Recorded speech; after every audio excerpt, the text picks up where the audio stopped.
Okay, hello.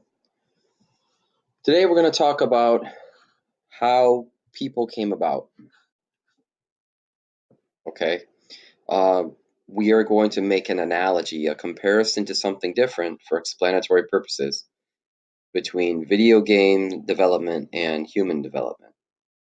Now, it's important that we point out that video games don't transform along a straight line the same way that people don't transform along a straight line. It's not like there's one set of people and then they have kids and that's a different kind of person and then they have kids. It's not a straight line, it's sort of messy, just like video games are messy. Okay, let me tell you what I mean. Okay, so video games when they started out look like this. Big blocks. You could move the two sides around. You're the line and you want to stop the ball from getting past you. So it's sort of like box video soccer. Uh, Only the goal is the whole end line. Sort of a stupid game, but people loved it because it was new and cool. Then this thing came out, and yeah, my family got one, and my dad played this thing, my mom played this thing. Everybody loved this thing. It was the greatest thing. It's called the Atari, and this is what Breakout or that same thing, Pong, looked like on the Atari. You've got color, you've got all these blocks. You can play against someone, you can play by yourself. It was really cool. I was 7, and this was like 1982. This is Pitfall. This is a great game on the Atari. You're the guy, if you can tell that's a guy. This thing, that's a guy trying to swing on a vine over a pit full of crocodiles. And that's a scorpion crawling around underground. Basically, you just gotta run past all the obstacles and not get eaten or fall in a hole or anything. Okay. This is called the ColecoVision. This is another step. This is Donkey Kong. This is one of the first ones. You gotta climb the ladders and not get hit by the barrels. And you can pick up a hammer and smash some barrels. You gotta save the princess, basically. It's a little bit harder, a little bit more fun, I guess. We had this thing. Oh, I love my Nintendo. This is the Nintendo Master System, the first Nintendo. We had Mario Brothers, Super Mario Brothers. Great game. A lot of fun. Spent hours on I don't know how many hours on this. Um, the point is you can see a definite difference between this and this, right? So we have this game surviving, and then we start to have multiple game systems and multiple games. We went from 1 to already thousands in the process of about 15, 20 years. And then the pace starts to speed up a bit. Mike Tyson's Punch-Out is another game. This is Tecmo Bowl. Commando. Lots of great games. Nintendo 64, one of the first 3D game systems. It took a long time to get used to playing this. You could finally spin around and look around you. Mario Kart, Donkey Kong Country, and X-Men, stand-up video games, PS4, until we get to stuff like this, okay, where it's starting to be so good you have a hard time telling the game apart from like real life. Okay.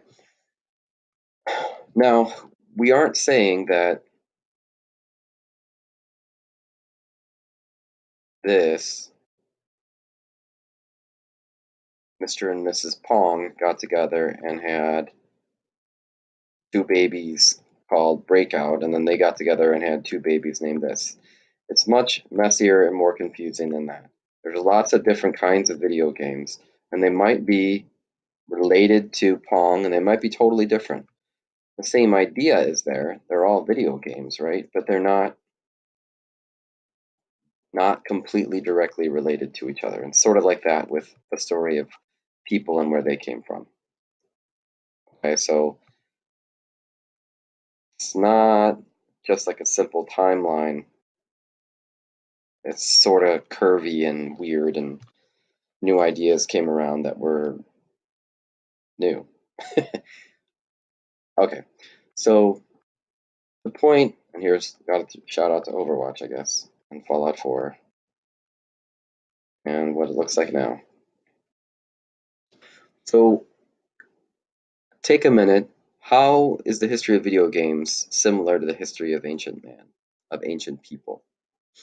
We're already given some hints. Well, let's pause for a second and try to answer this question. How's the history of video games like the history of ancient man? Discuss.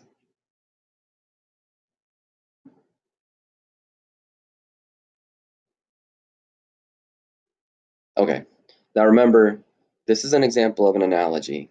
This is how we try to make sense of one thing by comparing it to something else that's different. It's not perfect. It's a way to try to explain. This is an example of a kind of connection. This is the kind of thing that we really like when you're trying to explain things in science and social studies. You take something hard and confusing and different from what people know and compare it to something that's easier, simpler, and they know better. You're going to lose stuff when you compare it because they're not the same, but it really helps to make something clear with a good comparison. Okay? Okay, the word hominid. What do you think it means? It means ancient man.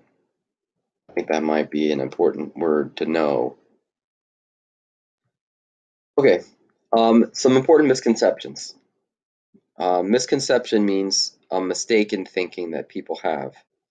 There's a common mistaken thinking where people believe that early humans were around at the same time as dinosaurs, that cavemen would fight like with a brontosaurus, or like the Flintstones cartoon, where you have a pet where Fred works at the rock quarry by sitting on a brontosaurus that smashes rocks for him. That's not what happened. I mean, obviously, the Flintstones are sort of completely bizarre and made up. I hope you recognize that. And fun and funny, but not accurate. Okay, so cavemen weren't chased around by T-Rexes or any other dinosaurs.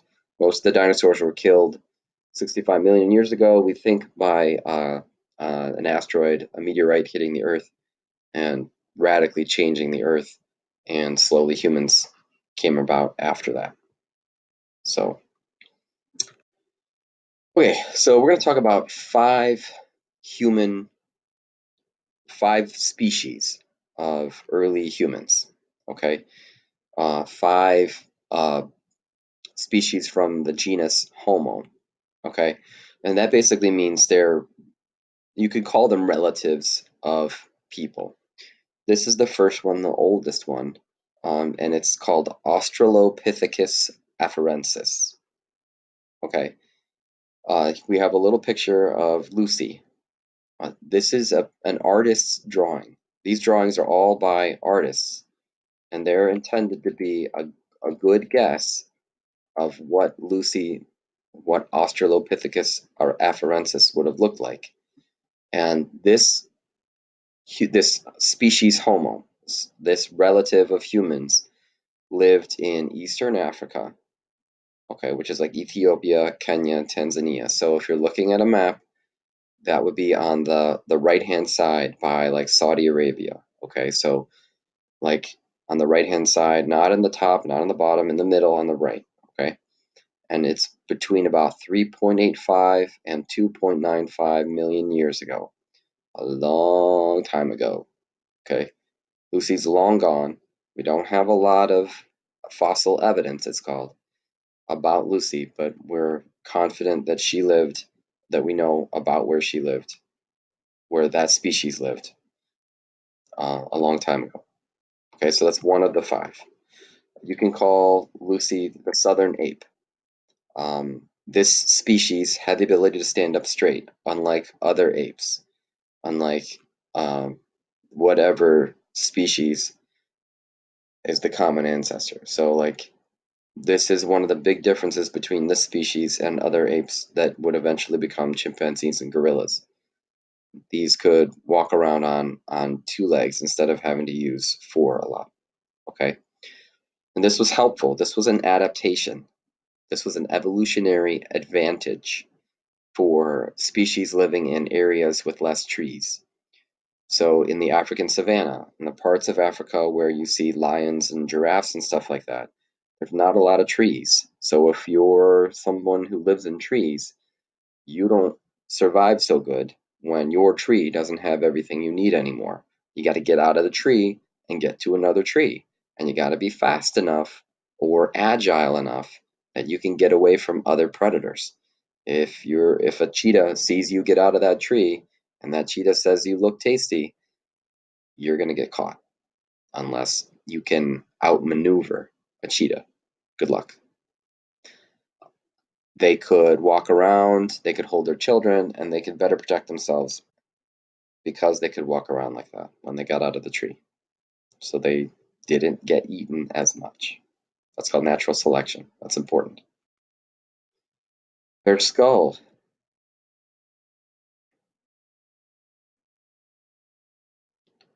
This is a video. Hopefully this works.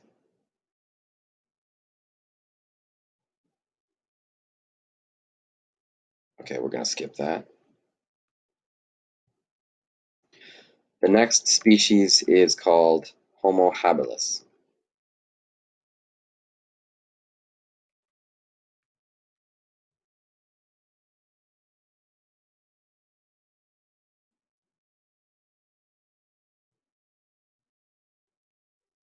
Okay, this is an artist drawing of what Homo habilis might have looked like, or the handyman. The handyman was one of the first to use tools that we know of. Homo habilis lived about 2.5 to 1.5 million years ago. Okay, so still a long time ago. Still a distant relative, but this species had a bigger brain, was a little bit taller, a little bit stronger, and a little bit smarter because of the bigger brain. It's double the size of the southern ape. Okay, they were one of the first to live in groups. Okay, and their name comes from their tools. So they used rocks to chop. They found stones that were sharp to cut with, and they used bones to dig with. Okay, so the question is, ask yourselves this, or talk to your tables about this: why would creating tools help the handyman improve his life? Like, how did tools help this species survive better?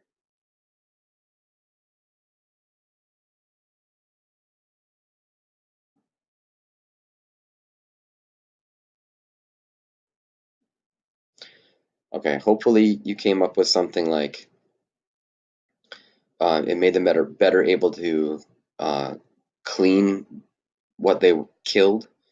Living in groups meant that they could hunt larger animals, and having stone weapons would make it easier to kill bigger animals, but also easier to clean the carcass, remove the meat and the parts that you need, especially with other animals around that would love to eat whatever you killed. Food is food, right? And if you have a pride of lions nearby who really want some of your um, giraffe that you killed, then you need to get what you killed and get to a safe place, or the lions are going to come and take it. So tools help you with that kind of stuff. Okay, so this is just to compare the southern ape and handyman. You can see that handyman has already started to get bigger. He's got the bigger brain. He's taller. He's using tools. So we're starting to see some changes. Okay. All right. The third of the five is Homo erectus. This one is 1.89 million years ago to 143,000 years ago. Okay. This one spread throughout Africa, Asia, and parts of East Asia. Okay. So this one spread out a lot. Okay, if you compare that to Homo habilis, this one was just in eastern and southern Africa. So this is one of the first species of early people to spread beyond Africa. Okay, and notice that 143,000 years ago is sort of recent. Okay, so this species didn't disappear that long ago, relatively speaking, compared to Australopithecus was dead 3 million years ago, so quite some time ago. Okay, so Homo erectus, upright man, built more complex tools like knives, like axes. Upright man was able to use fire. He was the first one to leave Africa, like we said, and they created shelters. Okay, now fire is a big thing. Why would fire make a big difference? What do you think? How did that help them get to other places? How did that help them survive in other parts of the world?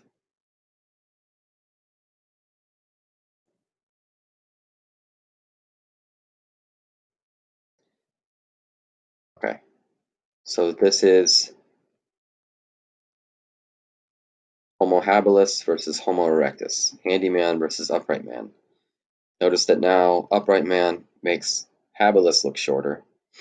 He's almost as tall as our species, and he's starting to use a lot of the same things that people use. This might this might be something that people might often refer to as caveman. This is closer to a human species, not the same, but closer and doing a lot of the things that we consider what a so-called caveman might use. Okay, and we have this is the Homo neanderthalensis. The correct pronunciation, I believe, is Neanderthal. The T. This one got around and is more recent than Homo erectus. Okay, then the upright man. Only 40,000 years ago is when this species disappeared. Okay, and again, this picture is just an artist drawing of what this species might have looked like. Okay, he was found in Europe and southwestern to Central Asia, so not so much in Africa. Okay, so this species was relatively widespread, but for a significantly shorter time than Homo erectus, than upright man. Notice that upright man was around for more than a million, 1.6, 1.7 million years. This guy was around for 1.7 million years. That's one of the longest. Okay, that's a million, about a million. Okay, this guy was only around for 160,000. And there's a good reason for that that I'm going to ask you to think about. Okay, the Neanderthal built more advanced tools. Finally, he was starting to build spears, which was kind of a new invention. They lived in communities. Okay, they lived in groups. They hunted in groups. Okay, which we aren't sure about other groups knowing about that. And um, that helped them. That was a big advancement. So think about that. Why would living in communities help them survive better?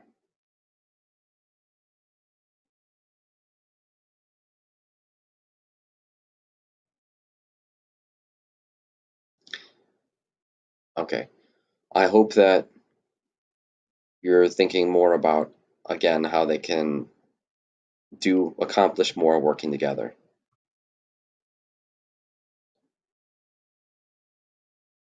Okay, now some people argue that Neanderthals are not a direct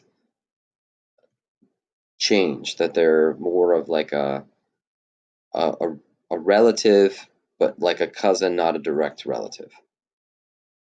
It's sort of confusing.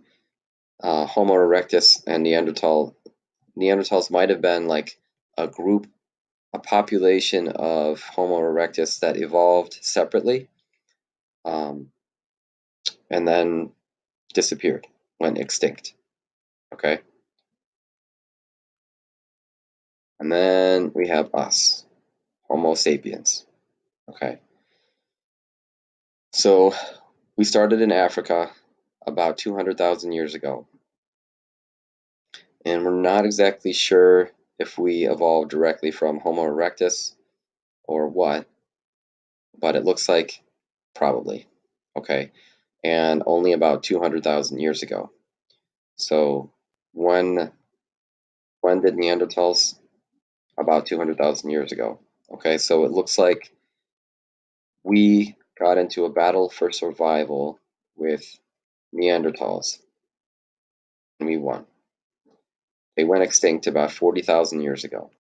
So the victory, the extinction of the Neanderthals happened about 40,000 years ago, which is interestingly close to just before, or relatively before, the beginning of recorded history, which we'll get into quite a bit. But here's us again, and we can call us early modern man. We built advanced tools like a bow and arrow, a spear thrower, like fishing line, fishing hooks, harpoons, stuff like that. We began agriculture in small ways at first. Eventually, that would turn into farming. That's a big idea that we're going to talk about. And early modern man is one of the first species we know of that started to create art. Okay. And why do you think it would have taken so long? Why do you think this would have happened? Why do you think early man created art?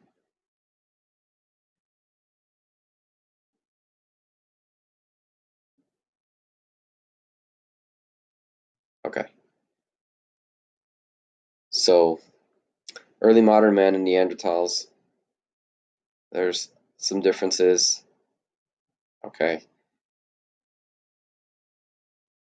Good. There was competition for uh, prey, food, for space, and we don't know for sure the nature of the competition. I don't know that we have any evidence that there was like wars or anything between these two groups, but it's clear that they're gone and we're not. So either we chased them away, or they weren't able to adapt and survive to an ice age. It's not entirely clear why it went extinct. So here are the 5 species again. Now remember, it's not completely obvious that one species gave rise to another. It's sort of messy. We can talk about that, but these are 5 of the important ancestors, or 5 of the important human species in the genus Homo. Okay.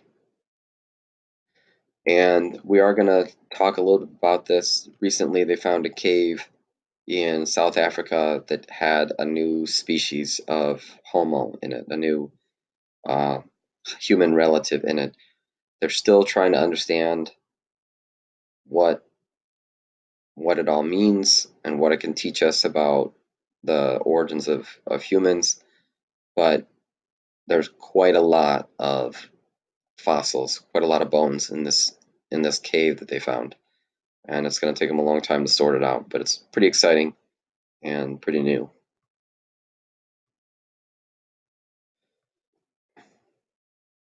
Okay. So again, a lot of this has to do with natural selection, evolution, and trying to understand people and where they came from. Okay, so you're going to need to know a little bit about how these changes in human species contributed to the beginning of civilization. What was the point of living in communities, for example? How did that help them survive better? And once they were living in communities, what other things could they do? Once we had advanced brains, what did we start doing with our advanced brains? Okay, how did we come up with solutions to problems, and what were those solutions? And are some of those solutions still around? Wink, wink. Yes, they are. Okay, hope you enjoyed this. Thanks very much.